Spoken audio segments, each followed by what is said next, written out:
Hello বন্ধুরা, সবাই কেমন আছেন? আশা করছি সবাই ভালো আছেন, ভালো থাকবেন। তো কুকিং উইথ সুনিতার চ্যানেলে আজকে এই যে এখানে ফুলকপি দেখছেন।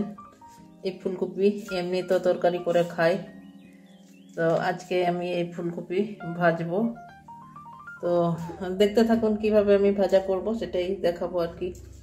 তো অনেকটা সব সময় তো রান্না করে খাই, তো আমি আজকে ভাজা ভাজা করব, পেঁয়াজ দিয়ে ভাজা করব। ঠিক আছে, দেখতে থাকুন। আমি ফুলকপিটা কেটে রান্নায় ফিরে আসছি। দেখুন আমার ফুলকপিটা কাটা হয়ে গেছে। এই যে এভাবে ঝিরি ঝিরি করে কেটে নিয়েছি, জলের মধ্যে ভিজিয়ে রেখেছি। এখন ওষুধ দেওয়া থাকে তো অনেক সময়, ওই জন্য ভিজিয়ে রেখেছি। 5-10 মিনিট হচ্ছে ভিজিয়ে রেখেছি কেটে। ঠিক আছে, এবারে রান্নায় ফিরে যাব। গ্যাস ধরিয়ে নিচ্ছি বন্ধুরা, ফুলকপি ভাজবো। কড়াইটা বসিয়ে দিচ্ছি। আজকে শুধু ফুলকপি ভাজা খাবো, আলু দিলেও দেওয়া যায়, আলু আর দিইনি আমি। কড়াই গরম হয়ে গেছে, এবারে সরষের তেল ঢেলে নিচ্ছি।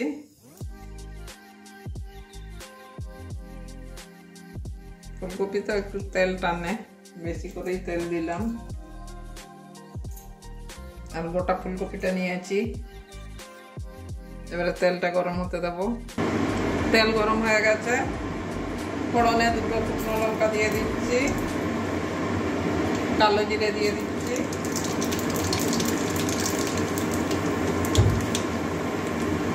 এবারে পেঁয়াজ কুচি, পেঁয়াজ কাঁচা লঙ্কা কুচি দিয়ে দিচ্ছি।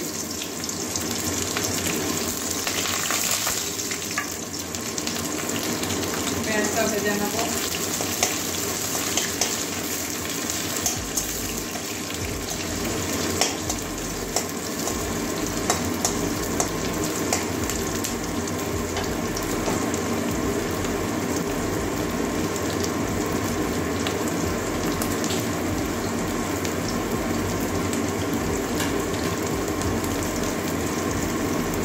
পেঁয়াজটা একটু লাল লাল করে ভেজে নেব।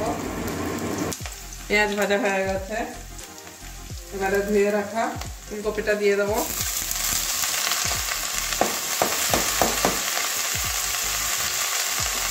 এখানে রসুনও দেওয়া যায়, কিন্তু আমি রসুনটা দিলাম না।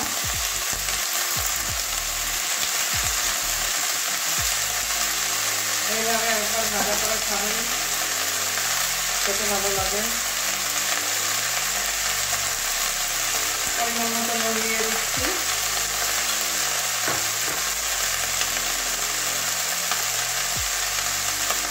হলুদ দিয়ে দিচ্ছি। এবারে ভালো করে মিশিয়ে নেব।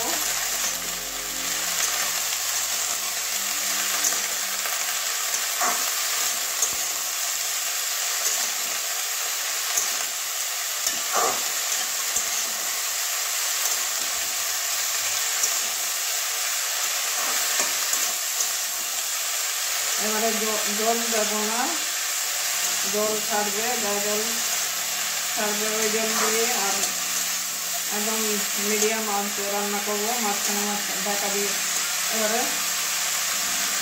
ঢাকা দিয়ে দেবো। মিডিয়াম আঁচে ঢাকা দিয়ে রাখবো। মাঝখানে ঢাকনাটা সরিয়ে নাড়া দেবো। এবারে ঢাকনাটা খুলছি।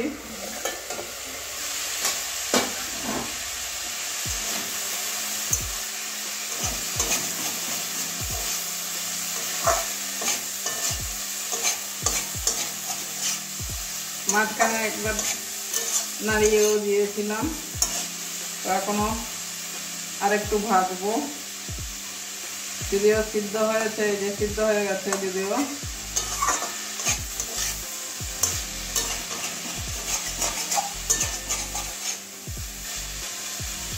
এখনো আরেকটু ভাজবো, একটু কড়া করে ভাজবো।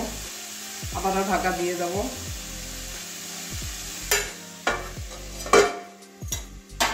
আবারও 3-4 মিনিট ভাজবো।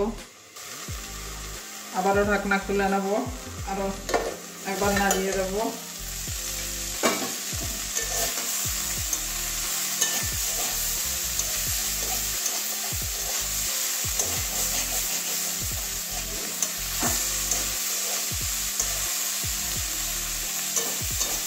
ফুলকপি ভাজা করলে এমনিতেই গন্ধটা একটা সুন্দর গন্ধ আসে। তো এই যে এটা আবারও পেঁয়াজ দিয়ে ভাজা করছি, খুব সুন্দর গন্ধ বেরিয়েছে। আর একদম মিডিয়াম আছে ভাজবো, আরও কিছুক্ষণের জন্য ঢাকা দিয়ে রাখবো। তাহলে আবারও ঢাকনা খুলে নিচ্ছি।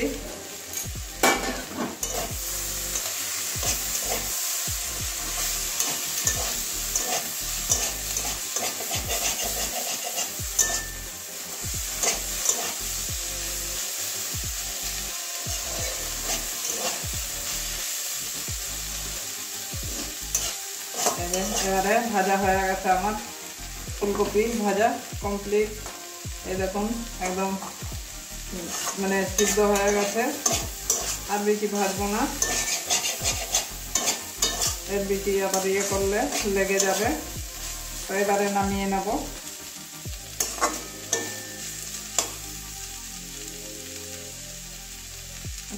মানে নামিয়ে প্লেটের মধ্যে বেড়ে দেখাচ্ছি। এবারে একটুখানি গরম মশলা দিয়ে দিচ্ছি বন্ধুরা, গন্ধটা ভালো হবে, ভালো লাগবে আরো।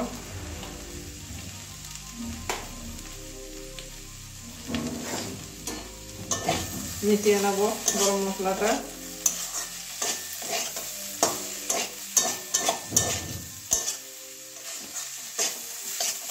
নাচানো হয়ে গেছে, এবারে নামিয়ে একটা প্লেটের মধ্যে ঢেলে দেখাচ্ছি। একদম লো আঁচে ভেজেছি বন্ধুরা। এই দেখুন আমার ফুলকপি আলু ভাজা, আলু তো দিইনি, শুধু ফুলকপি ভাজলাম।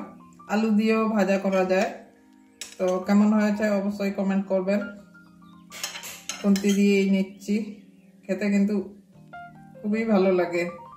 এরকম যদি ফুলকপি ভাজা পেঁয়াজ দিয়ে ফুলকপি ভাজা করে যদি খাই, তো একদিন খেলে প্রত্যেক দিনই আর তরকারির ফুলকপিটা আর খেতে ইচ্ছা করবে না, মনে হবে যে প্রত্যেক দিনই এরকম ভাবে ভাজা করে খাই।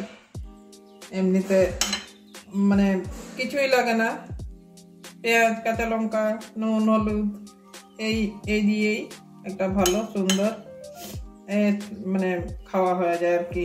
এর সঙ্গে একটা ডাল হলে আর কিছু লাগবে না। আর রুটি পরোটা তো কোনো কথাই না, মিষ্টি মিষ্টি লাগে এখনকার সিজনের ফুলকপিগুলো। তো বন্ধুরা কেমন হয়েছে অবশ্যই কমেন্ট করবেন, আর যদি ভালো লেগে থাকে এটা লাইক করবেন পুরনো বন্ধুরা, আর নতুন বন্ধুরা লাইকও করবেন। চ্যানেলে নতুন হলে সাবস্ক্রাইব করবেন, পাশে থাকা বেল আইকনটা একটু টাচ করে দেবেন, তাহলে নতুন নতুন ভিডিওগুলো আপনাদের কাছে আগে পৌঁছে যাবে। তো বন্ধুরা আজকের জন্য এটুকুনই, সবাই ভালো থাকুন, আর ভালো থাকুন সবাই, এইটাই আর কি। শীতকাল আপনাদের ওইদিকে কেমন ঠান্ডা পড়েছে কমেন্ট করবেন। আমাদের এইদিকে মোটামুটি ঠান্ডা ভালোই পড়ে গেছে। তো যাই হোক সবাই ভালো থাকুন, আবারও বলছি। তো আজকের জন্য এটুকুনই।